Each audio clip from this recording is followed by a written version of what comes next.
This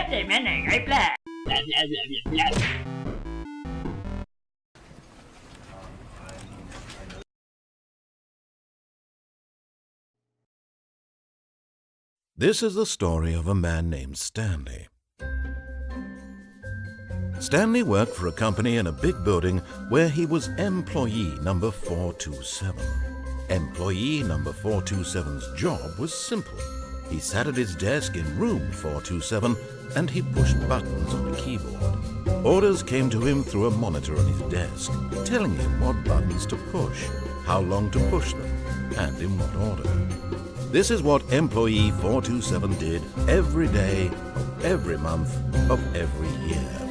And although others might have considered it soul-winning, Stanley relished every moment that the orders came in, as though he had been made exactly for this job. And Stanley was happy. And then one day, something very peculiar happened. Something that would forever change Stanley. Something he would never quite forget.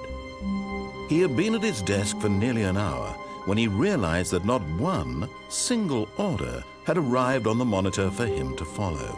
No one had showed up to give him instructions, call a meeting, or even say hi. Never in all his years at the company had this happened, this complete isolation. Something was very clearly wrong. Shocked, frozen solid, Stanley found himself unable to move for the longest time. But as he came to his wits and regained his senses, he got up from his desk and stepped out of his office.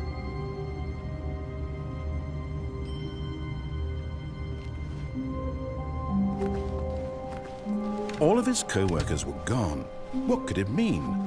Stanley decided to go to the meeting room. Perhaps he had simply missed a memo.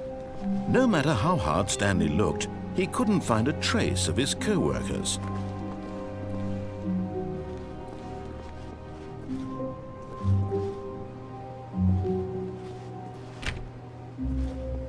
Stanley went around touching every little thing in the office, but it didn't make a single difference, nor did it advance the story in any way.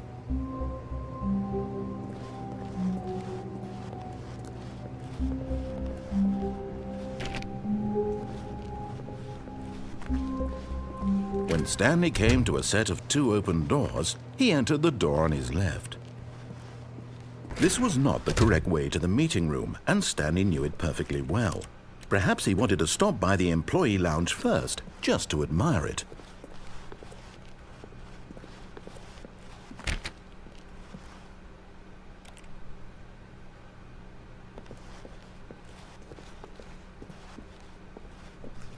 Wow, yes, this room. What a beautiful room. What a gorgeous, gorgeous room. Thank goodness Stanley had taken this detour on his way to the meeting room. Life without having experienced this room was now too horrible even to consider.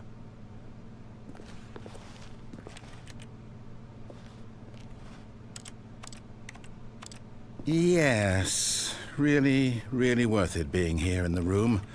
A room so utterly captivating that even though all your co-workers have mysteriously vanished, here you sit looking at these chairs and some paintings. Really worth it.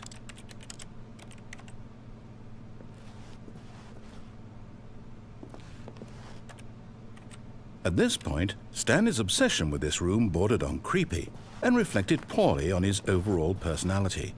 It's possible that this is why everyone left. But at last, he'd had enough of the amazing room and took the first open door on his left to get back to business.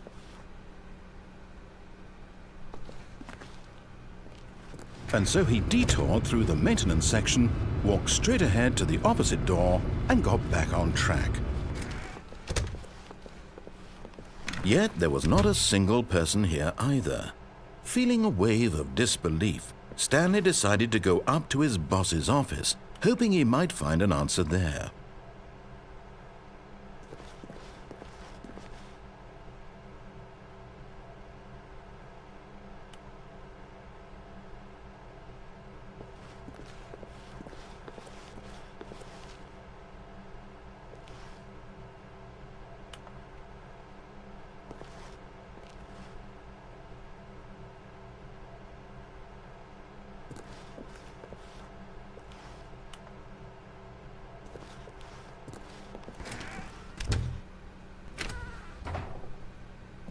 Oh, no. Oh, no, no, no, no, no, no, no, no, no, no, not again. I won't be part of this. I'm not going to encourage you. I'm not going to say anything at all. I'm just going to be patient and wait for you to finish whatever it is you enjoy doing so much in this room. Please take your time. Coming to a staircase, Stanley walked upstairs to his boss's office.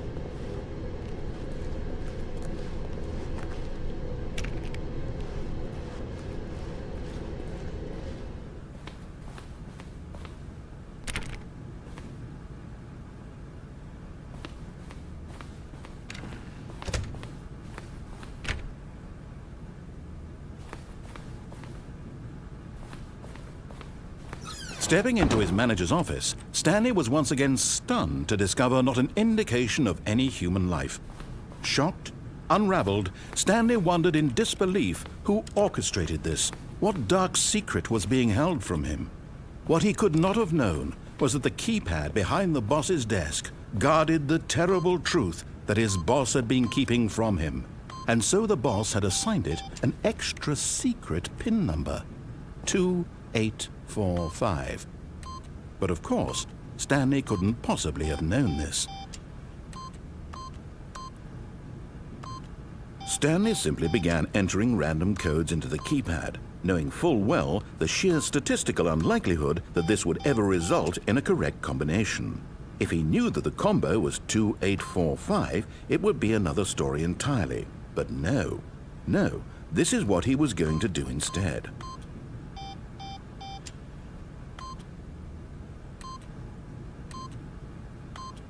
Yet incredibly, by simply pushing random buttons on the keypad, Stanley happened to input the correct code by sheer luck. Amazing. He stepped into the newly opened passageway.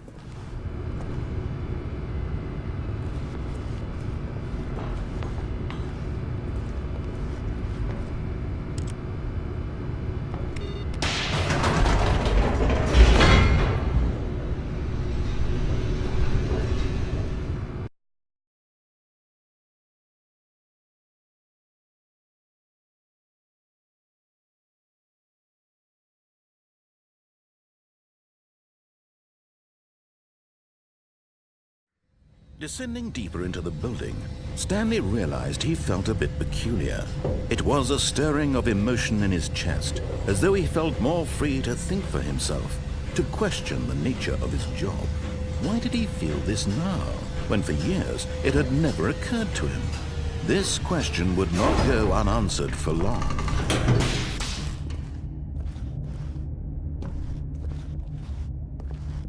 Stanley walked straight ahead through the large door that read Mind Control Facility.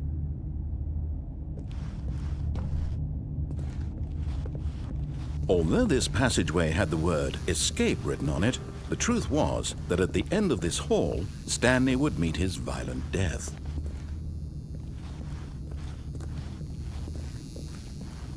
The door behind him was not shut. Stanley still had every opportunity to turn around and get back on track.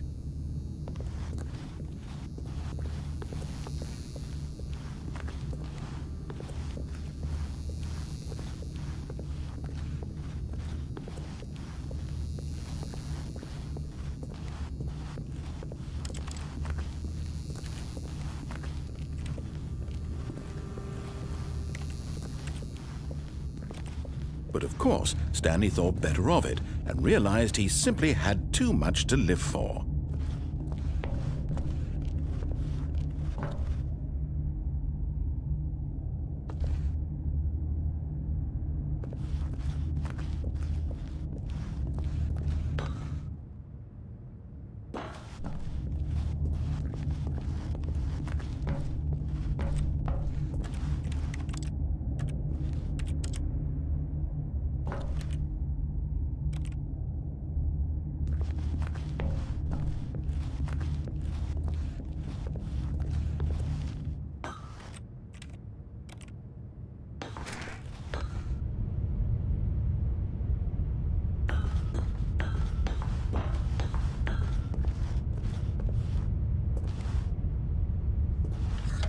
The lights rose on an enormous room packed with television screens.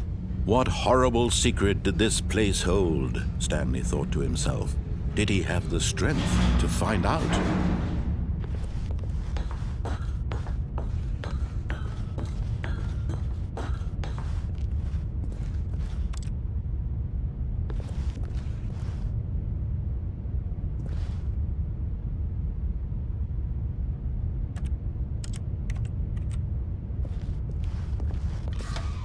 Now the monitors jumped to life, their true nature revealed. Each bore the number of an employee in the building, Stanley's co-workers. The lives of so many individuals reduced to images on a screen, and Stanley, one of them, eternally monitored in this place where freedom meant nothing.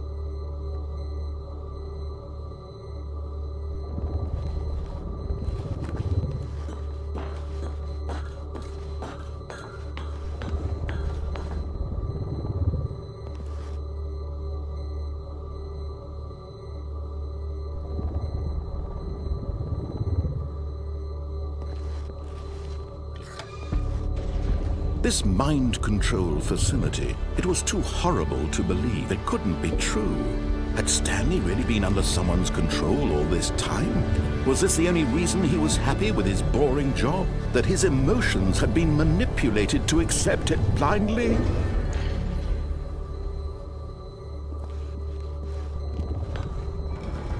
No, he refused to believe it. He couldn't accept it. His own life in someone else's control? Never! It was unthinkable, wasn't it? Was it even possible? Had he truly spent his entire life utterly blind to the world? But here was the proof. The heart of the operation. Controls labeled with emotions. Happy, or sad, or content. Walking, eating, working. All of it monitored and commanded from this very place. And as the cold reality of his past began to sink in, Stanley decided that this machinery would never again exert its terrible power over another human life. For he would dismantle the controls once and for all.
And when at last he found the source of the room's power, he knew it was his duty, his obligation, to put an end to this horrible place and to everything it stood for.